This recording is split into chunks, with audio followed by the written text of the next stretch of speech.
A dzisiaj temat, którego na pierwszy rzut oka, przynajmniej na zdjęciach, zupełnie nie widać. Czyli dzisiaj o klasycznym dekupażu 3D. Ostatnio rządzą odlewy z mas, wyciski z foremek, a przecież nasz klasyczny deku 3D jest bardzo fajny, szczególnie na pracę dla dzieci.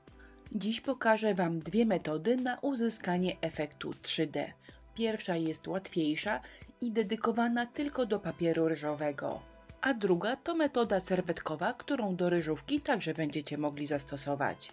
Do obu metod, a szczególnie do papieru ryżowego, przyda się pędzelek z gumową końcówką oraz dłutka kulkowe. I oczywista oczywistość, niezbędna jest masa. Ja użyję masy super lekkiej. Bardzo ważne, a właściwie dla mnie najważniejsze, trzeba wybrać taki wzór, który nadaje się do osiągnięcia efektu 3D. Jeżeli wzór jest malutki albo skomplikowany, to w ogóle się za niego nie zabieram. No to lecimy. Metoda jest nieskomplikowana i naprawdę Wam ją polecam. Po prostu na drugiej stronie papieru ryżowego najpierw nanosimy klej, a potem przyklejamy masę. Film sobie leci, a ja dorzucę kilka rad. Nie można przesadzać z ilością glinki. Moja grubość optymalna to około pół centymetra. Jeżeli nałożycie dużo za grubo i odwrócicie miśka, to tam, gdzie jest duża wypukłość, papier ryżowy się po prostu pomarszczy, tak jak na bombce albo na jajku. Jak widzieliście, papier jest wycięty z lekkim marginesem, a i tak glinką nie dochodzę do samego brzegu. A ile tego marginesu zostawić? No trudno powiedzieć dokładnie, tak na wyczucie. Misia odwracam, smaruję klejem i ten margines musi mi przykryć boki glinki. I teraz przydaje mi się pędzelek z gumową końcówką. Dzięki tej elastycznej i delikatnej końcówce praktycznie nie jesteśmy w stanie zrobić dziury w papierze. Wiecie, jak w życiu, nacisnąć glinkę i zrobić wgłębienie jest łatwo, ale odcisnąć to zazwyczaj już jej się nie da. Po pierwsze ładnie zaokrąglam i wykańczam wszystkie boki. Mimo że się bardzo staram i z góry wygląda to ok, to z boków wcale nie jest tak perfekcyjnie. Zobaczcie, tu i tam wyłazi mi glinka. Ale jak zwykle, gra gitara, nic nie szkodzi, to jest normalne, potem to wszystko ładnie wycieniujemy. Drugi etap jest troszkę bardziej subtelny. Tutaj robimy taką delikatną rzeźbę 3D. Zabrzmiało skomplikowanie, ale takie nie jest. Tam, gdzie jest cień, gdzie jest ciemniej, po prostu wciskamy głębiej glinkę. Na przykład pod głową, czyli na szyi albo środek w uszkach.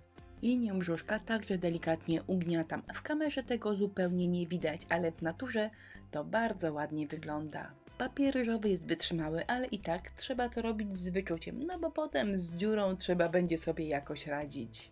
Próbuję Wam to jakoś pokazać, czyli efekt końcowy wyciskania, ale mam wrażenie, że to średnio widać w kamerze. Gdy misiak jest skończony, pokrywam go klejem do deku. A teraz druga metoda, serwetkowa. Po pierwsze wybieram odpowiedni wzór, a po drugie sprawdzam, czy na serwetce ten wzór powtarza się przynajmniej 2 razy. Teoretycznie mogłabym przykleić całą serwetkę na pudełko i byłoby gotowe. Ale jeżeli po prostu bym przykleiła, to pewnie by było dużo zmarszczek, a przyklejanie na żelazko zupełnie mi się nie chciało, a to jest wzór, który bez problemu można podzielić na mniejsze elementy. Obrazek przyklejam i suszę, natomiast element 3D wycinam albo wyrywam, zależnie od wzoru, który posiadacie. Albo tak jak u mnie, technika łączona, troszkę wycięłam, a troszkę wyrwałam, bo tak do mojej pracy pasowało mi najlepiej. Ponownie przyda się masa super lekka oraz klej do dekupaż. Miśka wylepiamy bardzo podobnie, jak robiliśmy to przed chwilą na papierze ryżowym. Podobnie, ale nie identycznie. Zostawiamy margines na brzegach misia, ale jeżeli chodzi o kształtowanie jego sylwetki, to robimy to teraz. Jeżeli ma być wgłębienie w uszkach albo wgłębienie na szyi, to trzeba to zrobić teraz. Ale nie można z tym przesadzić, bo serwetka podczas przyklejania lubi być kapryśna. Czasami na dużej wypukłości rozciągnie się nie w tą stronę, co chcemy, a czasami po prostu pęknie. A czasami się namęczymy, a tych naszych cudów rzeźbiarskich potem po przyklejeniu miśka po prostu nie widać. Bardzo się starałam, aby miśka przykleić idealnie. Zobaczcie, i tak mi nie wyszło. Obrazek się odrobinę przesunął. Nie wiem, czy to widać, ale na przykład lewe uszko kończy się dużo dalej niż skończyła się glinka. Po wyschnięciu obrazki prezentują się tak i trzeba je po prostu porządnie zalakierować. W dalszej części filmu w ekspresowym tempie wykańczam oba pudełka. One sobie lecą, a ja mam jeszcze troszkę czasu, żeby Wam opowiedzieć o moich sposobach na 3D. Metoda serwetkowa optymalnie potrzebuje 2 obrazki do zrobienia elementów 3D. Na serwetce wzór zazwyczaj powtarza się 2 albo nawet 4 razy, więc tutaj nie narażamy się na żadne dodatkowe koszty. Ale co z papierem ryżowym, bo przecież na ryżówce obrazek zazwyczaj występuje tylko 1 raz. Uwaga, uwaga, istotny alert filmowy. Cieniowanie to ważny element. Właśnie dzięki cieniowaniu możemy zamalować wszystkie brzegi, które wyglądają nie za zbytnio. Zamalowujemy wyłażącą glinkę i wszystko wtedy wygląda perfekcyjnie. Jeżeli cieniowanie nie jest Waszą mocną stroną, to pod tym wideo podlinkuję Wam filmy o tym, jak cieniować i że to wcale nie jest takie trudne.